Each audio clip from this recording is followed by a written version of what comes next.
Pernah nggak sih kamu punya ide keren banget tapi takut gimana kalau gagal? Atau mungkin bingung, ini harus mulai dari mana ya?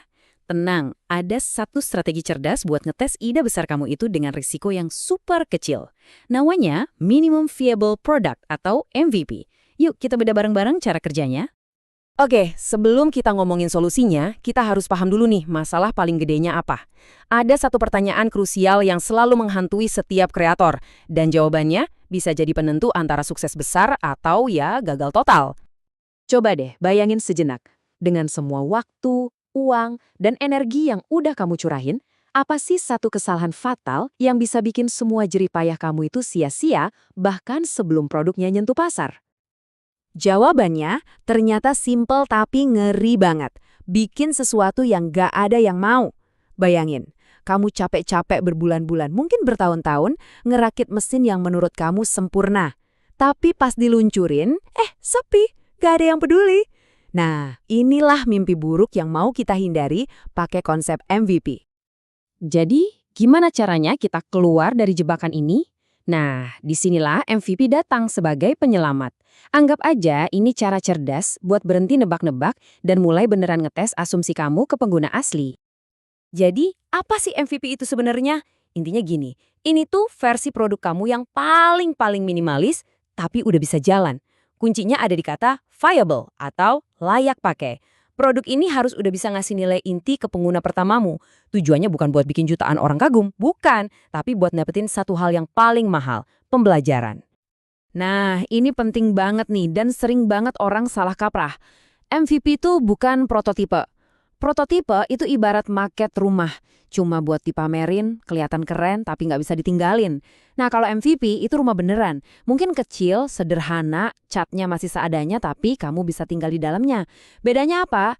MVP ngasih kamu data beneran dari perilaku pengguna bukan cuma opini. Kayaknya bagus deh.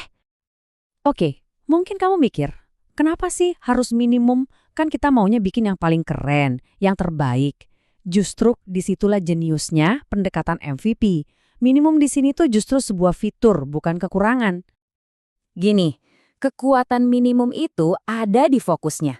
Daripada kamu pusing bikin 100 fitur yang kamu kira orang mau, kamu cukup bikin 1 atau 2 fitur inti buat ngetes hipotesis paling gede kamu. Beneran gak sih orang punya masalah ini? Dan solusi gue ini beneran nyelesain masalah itu? Jawaban dari pertanyaan itu, nah itu yang ngebantu kamu misahin mana fitur yang wajib ada sama mana yang cuma hiasan. Jadi kamu nggak buang-buang waktu dan duit buat sesuatu yang nggak penting. Nah, kalau kita ngomongin bisnis, MVP itu ngebantu kamu ngejawab pertanyaan jutaan dolar ini dari awal banget. LTV itu gampangnya total duit yang kamu dapat dari satu pelanggan selama dia pakai produkmu. Kalau CAC, itu ongkos buat dapetin pelanggan itu. Biaya iklan, marketing, dan lain-lain. Aturan main yang sehat itu LTV harus minimal 3 kali lipat dari CAC. Nah, MVP ini ngizinin kamu ngetes hitung-hitungan ini dalam skala kecil sebelum kamu bakar duit banyak buat marketing gede-gedean. Oke, konsepnya udah dapet ya. Sekarang pertanyaannya, gimana cara bikinnya? Nah, kabar baiknya, kamu nggak selalu harus jago ngoding atau punya tim developer gede buat mulai. Ada banyak banget cara bikin MVP. Anggap aja ini kayak menu MVP yang bisa kamu pilih dan nggak semuanya butuh resep yang rumit. Kamu bisa lakuin semuanya manual di belakang layar. Itu yang namanya Concierge atau Wizard of Oz. Atau bisa mulai dari yang lebih simpel lagi, kayak bikin satu halaman website buat lihat ada yang minat nggak, atau bahkan cuma modal video penjelasan. Coba deh kita lihat beberapa contoh terkenal.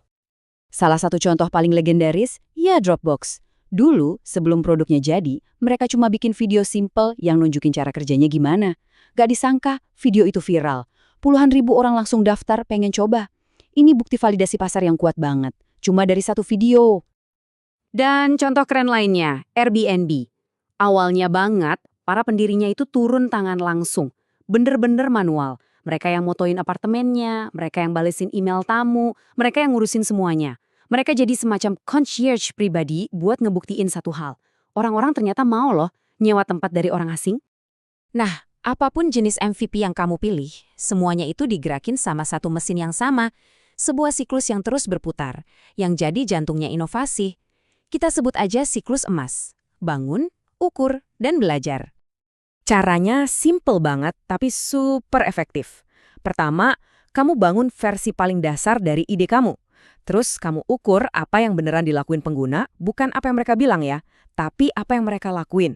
Bisa dari jumlah klik, pendaftaran, atau berapa lama mereka pakai. Terakhir, dan ini yang paling krusial, kamu belajar dari data itu. Hipotesis kamu bener gak? Atau datanya justru nunjukin kamu harus belok arah? Terus, siklus ini diulang lagi, dan lagi. Jadi, apa sih yang kita ukur? Ingat ya, bukan sekedar opini atau kayaknya bagus, tapi perilaku nyata. Mereka balik lagi gak? Mereka ngajak temennya gak? Mereka rela bayar gak? Perilaku pengguna itu adalah kebenaran yang paling jujur, gak bisa bohong.